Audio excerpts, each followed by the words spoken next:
Nazi bunkhouses of the World War II are concealed under forests, fields, and even houses in Europe. These concrete shelters have remained closed and inferred for 80 years, but several of these are being found and discovered. 7 of these lost bunkers are open today.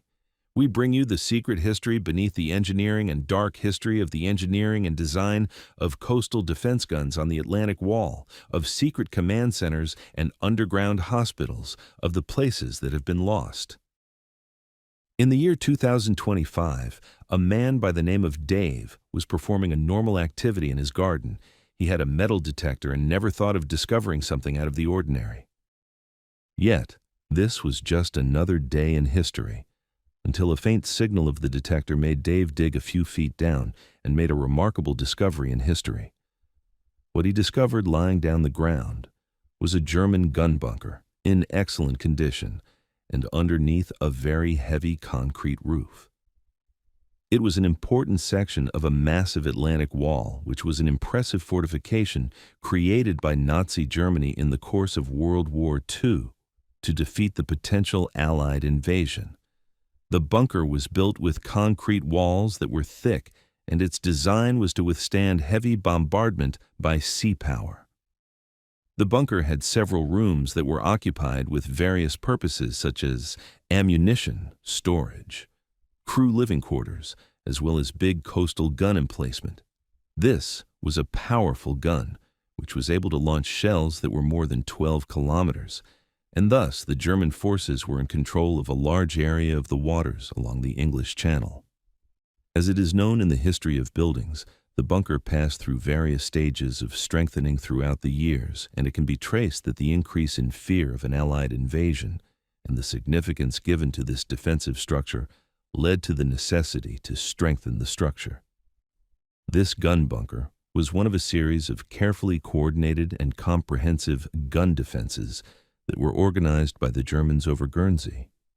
Inhabited by the Germans since 1940 and up to 1945, the island was transformed into an inaccessible fortress under the orders of Adolf Hitler, and the coastline was covered with concrete fortifications, and numerous machine guns and watch posts were placed in strategic positions to control the territory and protect it. The building operations dumped much concrete, or a great proportion of the total concrete of the Atlantic Wall, into Guernsey, and had caused it to be one of the most heavily fortified regions in the combined system of coastal defenses of the Third Reich. The fact that this bunker was found in the first place not only demonstrates the degree of militarization of the island during the occupation by the Germans, but also reminds the island of its central location in the overall war. Such bunkers still exist today, some of which have been saved or turned into historical sites and offer historical information as well as commemorations of this troubled era. The archaeological finding by Dave contributes to the history of the war in the island of Guernsey, as it provides some light on the buried artifacts found in the quiet soil of the garden that testify to the importance of the island during the World War II. Then, we head to Poland, where archaeologists had excavated Mamerki, the hub of the German Army High Command at the war period. It is situated in Poland, near the town of Wegorzewo, and along the border of the Kaliningrad Oblast of Russia. This vast compound consisted of about 250 buildings and concrete bunkhouses, which were constructed in secret between 1940 and 1944, with the Todt organization. The place was a crucial command post on the Eastern Front with the capacity to house 40 senior generals and field marshals and approximately 1,500 officers and soldiers. Amazingly, the complex was not destroyed like the Germans wanted, since the complex was left almost intact because of the rapid withdrawal of the Wehrmacht troops in January 1945. The atmosphere at the Mamerki complex was that of an underground city of its own. The headquarters featured power stations, a water treatment facility, a casino, and a hospital, which means that it can function without any external resources. There were secret tunnels that were used to connect the command bunkers, and this allowed the provision of safe communication channels and the capability to remain in touch even when there was air raid or military attacks.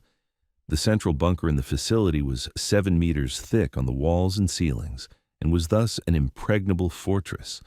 This is where the organizing brain of the German military operations on the Eastern Front was located, where such important operations like Operation Barbarossa, the invasion of the Soviet Union, was carefully planned. Mamerki was not a purely military officer, but a political and intelligence-oriented one. It accommodated some of the senior German generals, such as Field Marshal Walter Brauchitsch and General Heinz Guderian, and was a location where different foreign military representatives had their posts, i.e., Finland, Hungary, and Japan. The site was where the historical events like conspiracy of secret conspiracies against Hitler, like the plot of a Nazi regime by Klaus von Stauffenberg. The fact that there were advanced military intelligence units such as those dealing with espionage on both sides, the West and the Soviets, highlighted the importance of the site in the war. Today, Mamerki is maintained as a historical museum that can be visited and can be seen as the most well-preserved Nazi bunker complex in Poland. Tourists have the option of visiting the tunnels and massive underground shelters, which gives them an insight on what the military personnel went through during the war. It has exhibits of detailed reconstruction of well-known battles such as Kursk and Stalingrad, and the complex is a strong reminder of the magnitude and somber nature of the German military effort in the East Front in World War II. Holgangsanlage 8 or Ho 8. The Jersey Island has a fantastic and massive underground complex at the bottom of the island. This building was built under the German occupation in Jersey in World War II. Originally, it was planned to serve as a large air raid shelter that might defend soldiers against the Allied bombings. It changed its purpose as the war continued and the risk of a large-scale Allied invasion increased. It was turned into an underground hospital capable of treating up to 500 injured men. This hospital was cleverly constructed in the hill in terms of fresh air system, heating, power supply, and fully furnished operating rooms that portrayed a fine wartime engineering. The Ho 8 tunnels are more than a kilometer-long tunnels that cut through solid rock by a workforce that was mainly comprised of forced laborers. The workers were of different nationalities such as Poland, Russia, France, and Spain, and most of them faced harsh conditions. Among such workers, Russian and Ukrainian prisoners of war were the most brutal victims who were subjected to malnutrition, exhaustion, disease, and a death toll was high. Although harsh, there were some voluntary workers who were highly paid and had much better conditions, which attracted a sharp contrast in the workforce. The underground hospital was constructed at high instructions of Adolf Hitler to protect the Channel Islands as part of the Atlantic Wall Line and also to serve as a clearing station of casualties in case of heavy casualties in an event of an Allied invasion of Europe. The plant had gas-proof doors to ensure a clean air environment, a steady temperature due to the location of the site being at the deepest part of the hill, and advanced facilities of medical care during that period. Despite the fact that the hospital was never completed, its incomplete construction still remains as a monumental witness of the technical prowess of the German engineers, as well as the high cost in human terms in which it was constructed. This ingenuity and cruelty of the occupation is dual. Holgangsanlage 8 is today preserved as the Jersey War Tunnels Museum. Tourists at the site are able to view the long tunnels and the medical amenities in the complex and understand the life and misery that was lived under occupation. This location stands as a strong reminder of the atrocities of forced labor as a Nazi possession and the diverse interconnection between the necessity of military and the human atrocities of the war.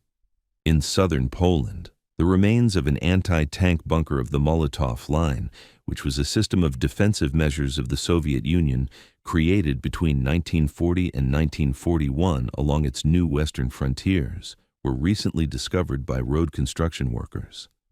The Molotov line was located between the mountains of the Carpathians and the Baltic Sea, and it was a labyrinth of entrenchment and fortification areas designed to protect the Soviet territory in case of being attacked by the Germans.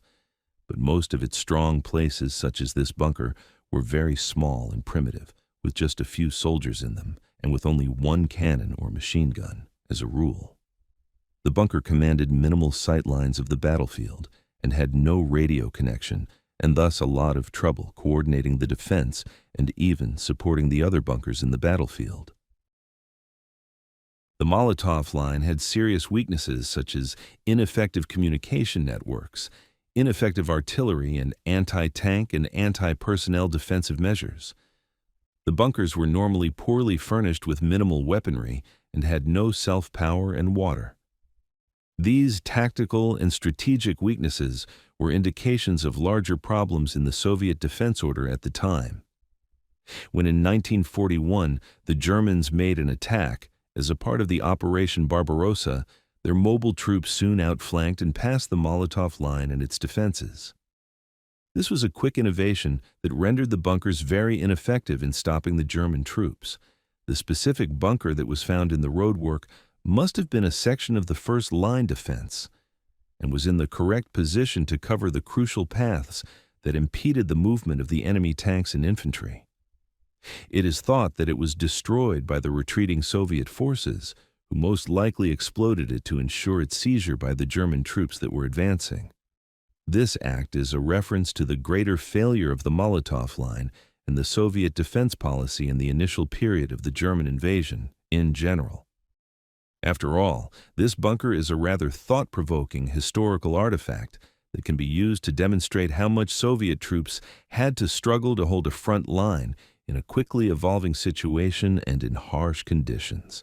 Its size, weaponry, and inability to communicate effectively indicates the weakness of the Molotov line, which explains why it was unable to halt the German blitzkrieg as well as endure long periods of military conflicts in this area during World War II.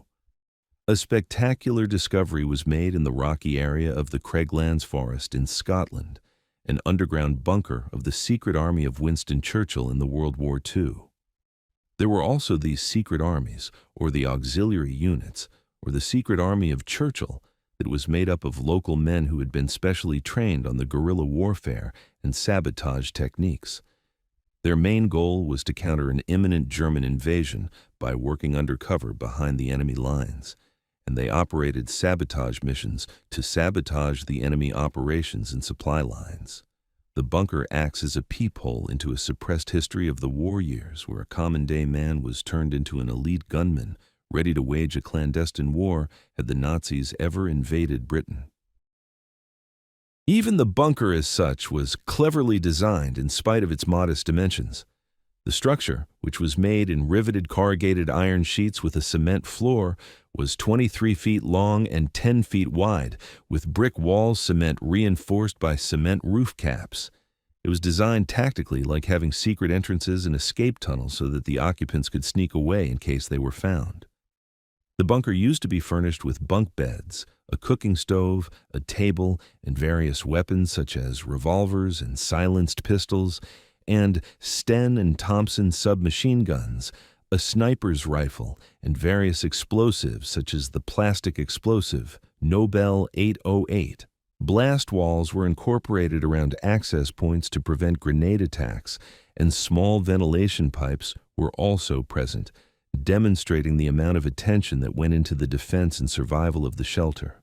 Most of the men who fled to these bunkers were locals accustomed to the game-filled countryside, who were gamekeepers, foresters, and poachers, and were well familiar with the country and could take advantage of their skills in guerrilla tactics.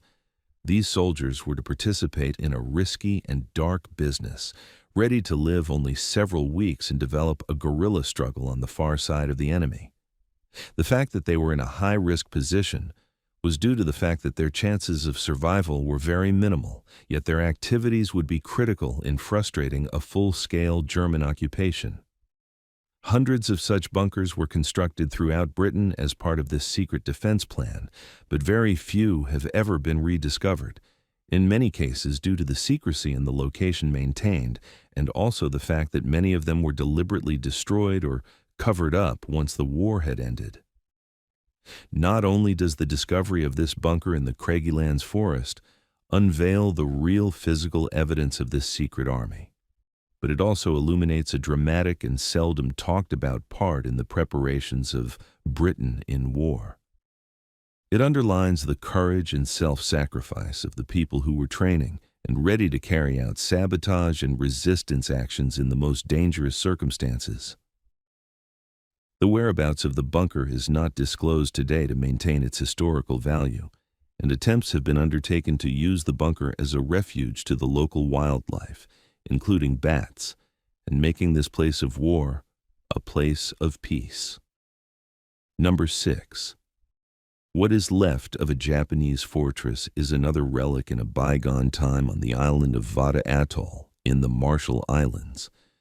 This was a strong fortification built in the 1930s and fitted with huge coastal guns and a nearby airfield acting as a pivotal point in the defense of the Japanese in the Pacific after the Pearl Harbor attack.